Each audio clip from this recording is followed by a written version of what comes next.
Pakistan International Airlines has seen ups and downs throughout its 79-year history, if you count the Orient Airways days. Management hasn't been so kind to the airline since the 1990s when they began sustaining operating losses. Although there have been some profitable moments, it doesn't seem that PIA would regain its former glory. But recently, they've resumed their services to Paris and Manchester, with other parts of their UK and European networks soon to follow. But the topic I want to cover is privatization. The efforts to privatize PIA have fallen flat in the past, but it seems like this time, it might be for real. In this video, I'll take a look at the previous attempts and where this one currently stands.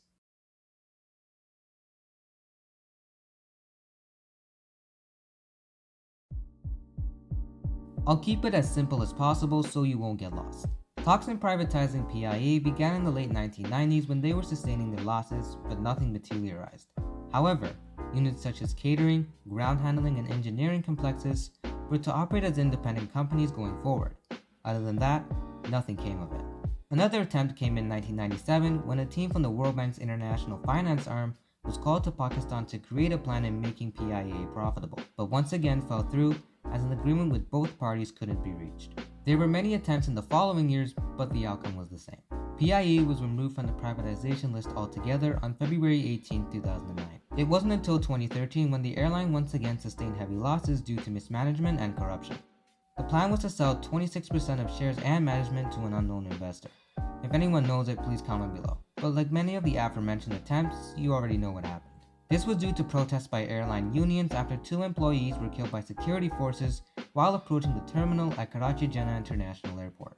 In 2018, Imran Khan's government opted not to privatize the carrier, but focused on changing top management.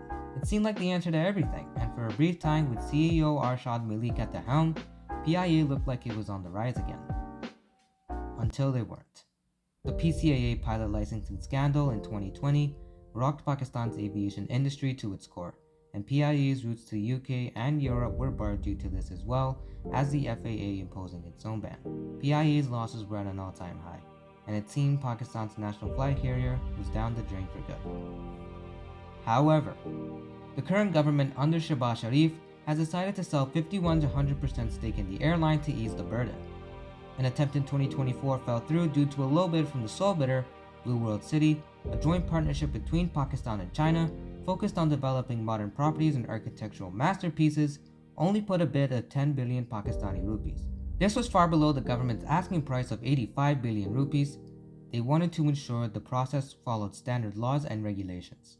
In 2025, another go-around for privatization has seen multiple bidders including Hug Power, one of Pakistan's largest power producers, Fauji Fertilizer, Pakistan's largest producer of fertilizer in Ura. Ura is an organic compound containing nitrogen found in animal urine, by the way. Lucky Cement, Pakistan's largest cement producer, Kohat Cement, another cement producer, and Metro Global Ventures, a private firm that invests in and provides a strong financial foundation for small businesses. Another team is led by the Arif Habib Group, aspiring to be the country's largest investment company. Fatima Fertilizer, a company that aims at helping businesses strive through products and services such as cotton, sugar, fertilizer, and more.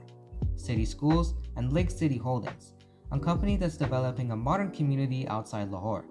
Also in the running is privately owned airline AirBlue. The reason I named these companies and their descriptions is so you can look them up and learn about them yourself. The process is now in its final stages. The bidders have made several requests to protect PIA, including job security, pensions, and post-privatization benefits. Open communication with PIA staff and unions will be crucial to ensure the process goes smoothly. As we near the end of 2025, PIA looks ready to thrive under new ownership if all goes well. To make it more enticing to bidders, tax on acquiring new aircraft was removed, which is one of the reasons the 2024 attempt failed. But after the EASA and Civil Aviation Authority in the UK lifted the ban on Pakistani airlines following improvements to the PCAA's licensing system, this will only increase the value, thus attracting more buyers to place their bid. Along with the Ernst & Young company serving as a financial advisor and the airline's legacy debt transferred to a separate entity, a new era of Pakistan International Airlines will commence. Hopefully. Now, what do I think? I think privatization is the only thing that will save Pakistan's national flag carrier and put it back on the map as a world leader in aviation. Prime example, Air India. Since being back in the hands of the Tata Group after 68 years, the turnaround has been slow to start, but good things take time. With the purchase of new Airbus A350-900/1000s, A320, A321neos, Boeing 777-9Xs, and 787-9s, along with retrofitting their current fleet, Air India's plan to regain its title of Your Palace in the Sky doesn't seem too far away. But a modern fleet isn't the full answer. You need a solid financial foundation and owners and staff who want to see the national airline succeed in a tough aviation landscape. The same goes for PIA.